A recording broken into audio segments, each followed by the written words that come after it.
the engine's running. Unfortunately, there's a few problems. And the first problem is, this is all that's left of my key.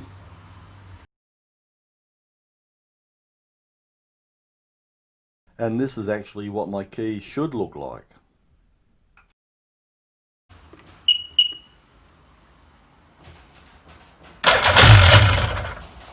Down in here, hopefully you can see that, there's an engine mount bolt. It's in such a position that you cannot get a tool into there. I can't get my hand in, no tool to get to it. So what it means is that I'm going to have to pull the exhaust or the water-cooled exhaust manifold off again.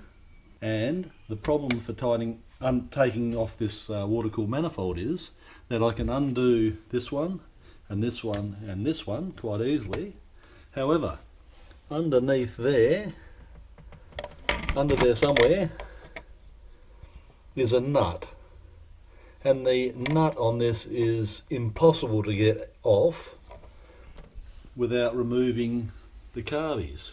So then I can undo the nut and undo these, the clamp here, to remove this so that I can get into the engine mount to tighten that up. No way around it.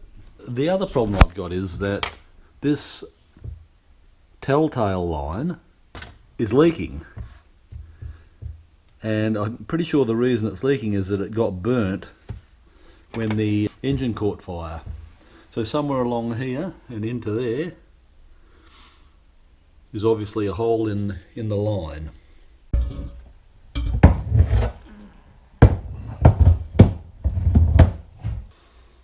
A water leak. So there's a hole here which I'm going to have to get fixed up. Not good. Over there.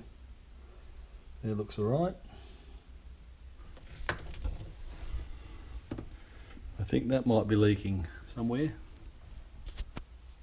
And now I've got the carbies laying in there and the manifold off and this nut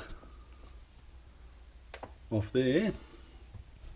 I can get to the engine bolt, which is loose, very loose.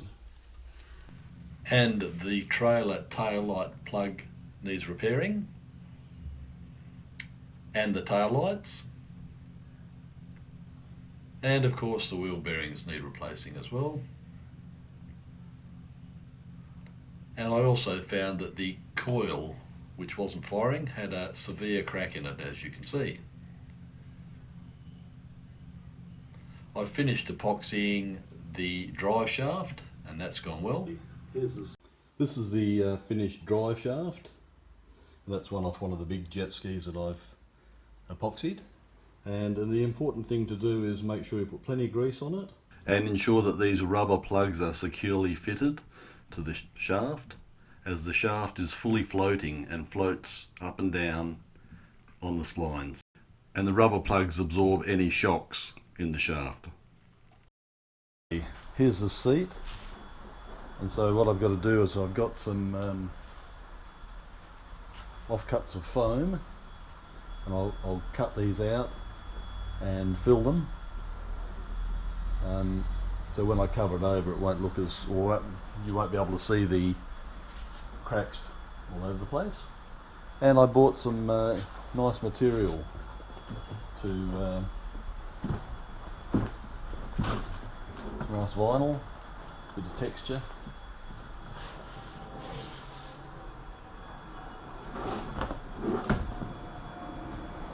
So that's one of the projects, is to cover the seat. Now, although I have already stripped these carbies down, I noticed that when I pull them off the accelerator jets here, that fuel is pumped in through the accelerator pump, and then it goes through here and into these jets, that jet there and that jet there. and I noticed that on one of the jets there was no fuel coming through. They've got a little valve mechanism in here. So what I did is I got the pulled off the lead, got the carby cleaner and pumped it through. So now the carbies have got accelerator pumps that are working and ready to go back on the jet ski. And this time I hope that when I pick up my exhaust that's been welded up, it'll be ready to run and give it a sea trial. Another thing that I do is I use lackey bands to hold the bolts in, so when I drop it into the jet ski I don't lose the bolts and they're easy to manipulate, and then I just take the rubber bands off when they're in place. So that's what I do.